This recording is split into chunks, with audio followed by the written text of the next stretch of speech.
आज आपण अगदी बाजारात मिळते तशी क्रिस्पी कचोरी घरच्या घरी बनवणार आहोत. तर अगदी परफेक्ट आपली बनणार आहे, अजिबात बिघडणार नाही. व्हिडिओ शेवटपर्यंत नक्की बघा, स्किप करू नका. काही टिप दिलेले आहे त्या नक्की तुमच्या उपयोगी पडतील. तर सर्वात आधी मूगडाळ घेतलेली आहे. तर मी इथं अर्धा वाटी मूगडाळ घेतली आहे, जे की मी 4 तासासाठी भिजून ठेवली होती. नंतर त्याला असं मी जाडसर वाटण करून घेतलेलं आहे. व्हिडिओमध्ये दाखवल्याप्रमाणे जाडसर वाटण करून घ्यायचं आहे. आता आपल्याला मैद्याचं पीठ घ्यायचं आहे. साधारण 2 वाटी इथं मैद्याचं मी पीठ घेणार आहे. जर तुम्ही माझ्या चॅनलवरती नवीन असाल तर प्लीज चॅनलला सबस्क्राईब करायला विसरू नका. आणि जर तुम्हाला माझे व्हिडिओ आवडत असतील तर नक्कीच व्हिडिओला लाईक करायला विसरू नका. कारण माझ्या चॅनलवरती खूप साऱ्या वेगवेगळ्या रेसिपी आहेत. नक्की जाऊन तुम्ही पहा, तुम्हाला खूप रेसिपी आवडतील. तर आता इथं चवीनुसार आपल्याला मीठ घ्यायचं आहे. तर 2 वाटी पीठ घेतलेलं आहे, मैद्याचं पीठ घेतलेलं आहे मी. तुम्ही 1 वाटी मैदा आणि 1 वाटी तुम्ही गव्हाचं पीठही घेऊ शकता. आता यामध्ये आपल्याला टाकायचं आहे ओवा. तर ओवा इथं मी स्मॅश करून अशा प्रकारे टाकणार आहे. आणि आता आपल्याला यामध्ये तूप टाकायचं आहे. 1 चम्मच साधारण मी इथं तूप घेतलेलं आहे. तुपाऐवजी इथं तेलही वापरलं तरी चालेल. तर आता हे सर्व मिक्स करून घ्यायचं आहे. पिठाला सर्व तूप चोळून घ्यायचं आहे व्यवस्थित. जोपर्यंत पिठाचा गोळा बनत नाही तोपर्यंत आपण ह्याला छानपैकी चोळून घ्यायचं आहे. इथे तुम्ही बघू शकता अशा प्रकारे पिठाचा गोळा तयार झालेला आहे. असा गोळा आपल्याला होईपर्यंत पीठ चांगलं चोळून घ्यायचं आहे. आणि आत्ता आपल्याला यामध्ये पाणी टाकून थोडं थोडं पाणी टाकून आपण ह्याचा गोळा पिठाचा मळून घ्यायचा आहे. तर इथे जे पाणी घेतलेलं आहे ते गरम वगैरे घेतलेले नाही, साधं पाणी घेतलेलं आहे. त्याच्यानेच आपल्याला गोळा व्यवस्थित मळून घ्यायचा आहे. ज्याप्रमाणे आपण चपात्या बनवतो त्याप्रमाणे गोळा मळायचा नाही आहे आपल्याला, त्यापेक्षा हलकासा आपल्याला जाडसर मळायचा आहे, म्हणजे घट्टसर मळायचा आहे सॉरी. तर एकदम घट्ट पण नाही आणि एकदम पातळ पण नाही. चपात्याला आपण कसं मऊसर असा पिठाचा गोळा मळतो त्याच्यापेक्षा हलकासा आपल्याला घट्ट मळायचा आहे. आता ह्या पिठाला आपण 10 ते 15 मिनटासाठी झाकून ठेवूया. तोपर्यंत आपण मसाल्याची तयारी करूया. तर सर्वात आधी इथं आपण घेतलेलं आहे 1 चम्मच धने घेतलेले आहे, अख्खे धने. अर्धा चम्मच जिरं घेतलेलं आहे. त्याचबरोबर पाव चम्मच इथं मी बडीशेप घेतलेली आहे. अशा प्रकारे इथे तुम्ही पाहू शकता. ह्याचप्रमाणे आपण प्रमाण घ्यायचं आहे. आणि त्याचप्रकारे इथं मी काळी मिरी घेतलेली आहे अख्खी. इथं तुम्ही काळी मिरी नाही घेतली तरी चालेल, त्याची पावडर वापरली तरी चालेल नंतर सारणात. तर आता हे सर्व मसाला आपल्याला भाजून घ्यायचा आहे. हलकासा वास सुटेपर्यंत ह्या मसाल्याला भाजून घ्यायचा आहे. आता मसाला आपला बघा भाजून झालेला आहे. एखादा मिनिटभर परतले की मसाला छानपैकी भाजून होतो. आता त्याला बारीक करून ठेवून द्यायचं आहे. आता कढईमध्ये मी तेल टाकलेलं आहे. तर इथं साधारण 1 चम्मच तेल घ्यायचं आहे. त्यामध्ये आपल्याला मसाले टाकायचे आहे. तर तेल अजिबात गरम नाही आहे म्हणून मी तेलामध्ये मसाले टाकते, नाही तर तुम्ही गरम तेलामध्ये टाकले तर मसाले आपले करपले जातील आणि करपट वास तो आपल्या सारणाला येतो. त्याच्यामुळे तेल थंड असतानाच इथं मी मसाले टाकून घेत आहे. तर आता इथे तुम्ही बघू शकता अर्धा चम्मच मिरची पावडर, अर्धा चम्मच हळद, अर्धा चम्मच गरम मसाला आणि हे धण्याचं ते मिश्रण जे होतं ना आपण तयार केलेलं त्याचं ते वाटण केलेलं आहे. अशा प्रकारे जाडसर त्याचं वाटण करून घ्यायचं आहे व्हिडिओमध्ये सांगितल्याप्रमाणेच. आणि आता हे सर्व मिश्रण आपल्याला मिक्स करायचं आहे. तर एवढे मसाले आपण टाकायचे आहेत प्रॉपर. आणि ह्याच्यामध्ये हिंग पण टाकायचं आहे आपल्याला. तर चिमूटभर हिंग मी इथं घेतलेलं आहे. व्हिडिओत सांगितल्याप्रमाणे तुम्ही प्रमाण घ्या. खूप परफेक्ट अशी तुमची कचोरी बनवून तयार होईल. आता हे मिक्स करून घेऊया. इथे तुम्ही बघू शकता आता हलकंसं तेल गरम गरम होत चाललेलं आहे. त्यामुळे आता मसाले मिक्स करून घेतलेले आहे. जास्त वेळ न घालवता आपल्याला यामध्ये जे आपण मूग डाळ जे आपण वाटण करून ठेवलं आहे तर ते मिक्स करून ठेवायचं आहे. आता हे वाटण जोपर्यंत कोरडं होत नाही तोपर्यंत आपण ह्याला खालीवर परतत राहायचं आहे.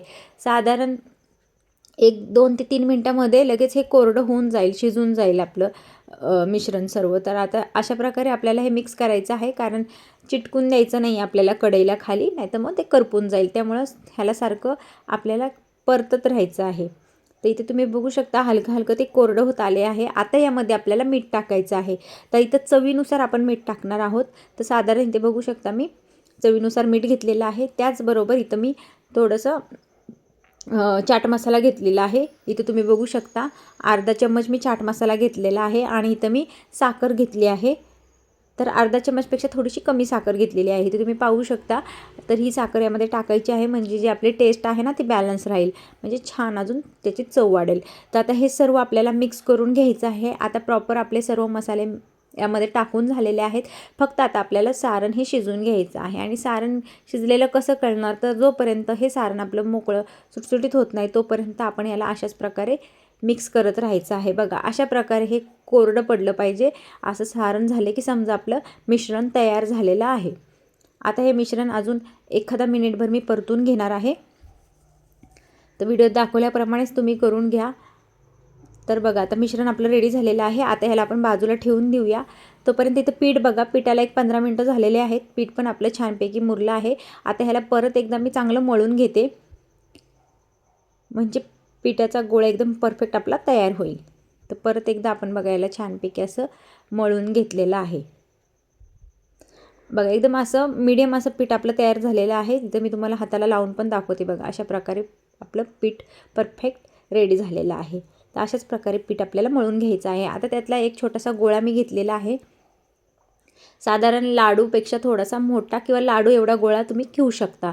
आता एवढा गोळा घेऊन त्याला चांगला हातानेच आपण चांगली त्याची वाटी तयार करूया, कारण त्या गोळ्यामध्येच आपल्याला मिश्रण भरायचं आहे. तर हा गोळा तुम्ही लाटूनही घेऊ शकता किंवा मी सांगितल्याप्रमाणे व्हिडिओमध्ये अशा हाताने करून घेऊ शकता. तर अशी वाटी तयार करून घ्यायची आहे. आणि जे आपण बघा हे मिश्रण तयार केलेलं आहे ना, त्याचा पण छोटासा गोळा घ्यायचा आहे पेढ्या एवढा, आणि तो गोळा आता यामध्ये ठेवायचा आहे.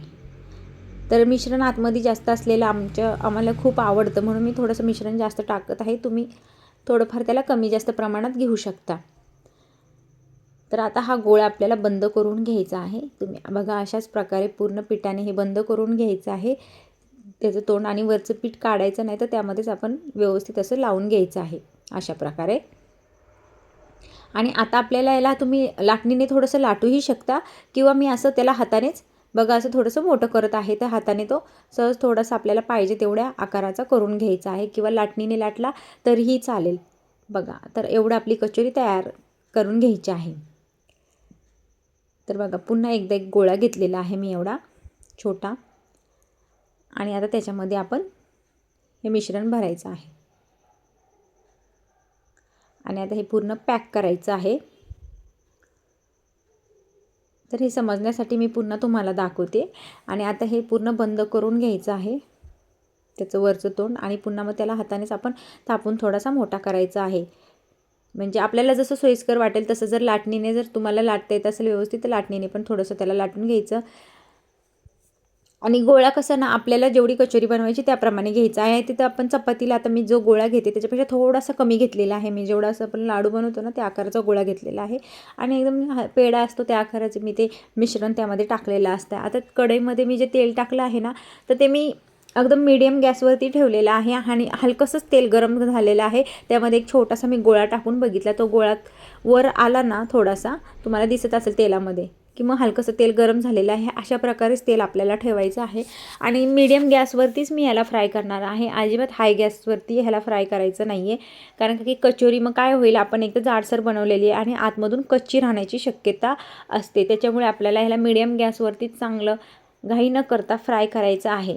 तर इथे तुम्ही बघू शकता एकदम मीडियम असं तेल फ्राय झालेलं आहे, आणि त्यामध्ये मी टाकलेले आहे. हळूहळू असा कलर त्याचा चेंज होत चालला आहे. आणि जसं जसं ते चांगला फ्राय होत आहे तसं तसं ते वरती येतात तेलाच्या फ्राय होऊन, आणि छानपैकी अशा फुगतात. ते तुम्ही बघू शकता अजिबात चपट्या वगैरे झालेल्या नाही, आपल्या छान अशा फुगलेल्या आहेत.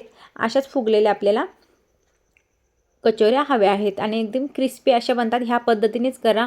तेल पण या पद्धतीनेच गरम करा, कारण फ्राय करणं पण ही प्रोसेस पण खूप महत्त्वाची आहे. एकदम घाईत जर आपण फ्राय केलं तर त्या वरून लालसर दिसतील पण आतून कच्च्याच राहतील.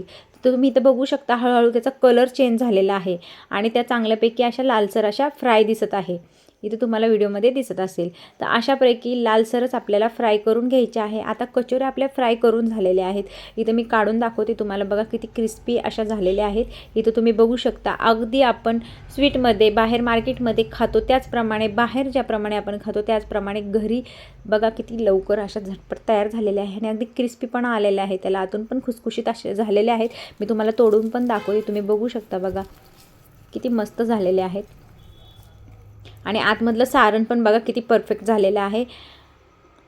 बघा तुम्हाला तोडून पण दाखवते. त्याचा आवाज तुम्ही ऐकू शकता.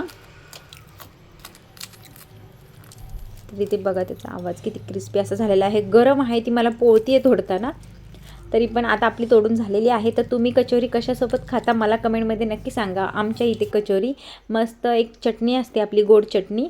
आता मी तुम्हाला टाकून दाखवते. ती चिंचेची आणि गुळाची चटणी मी बनवलेली आहे. गोड चटणी आहे ही. तर ही पण मी घरीच बनवलेली आहे.